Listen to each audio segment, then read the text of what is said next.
میخوام الان 5 دقیقه کاتاف بدم ببینم قابلیت ترکیدن داره یا نه. گرچه من از ماشین مطمئنم. گفتی 1 دقیقه. دوستان همراه باشن، ولی من چون استادم و میشناسم 5 دقیقه که چی 10 دقیقه هم کاتاف ریلیکس میکنم. به خدا.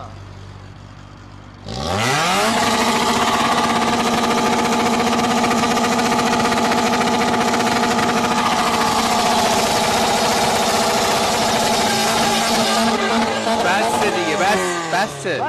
ماشین داره میترکه.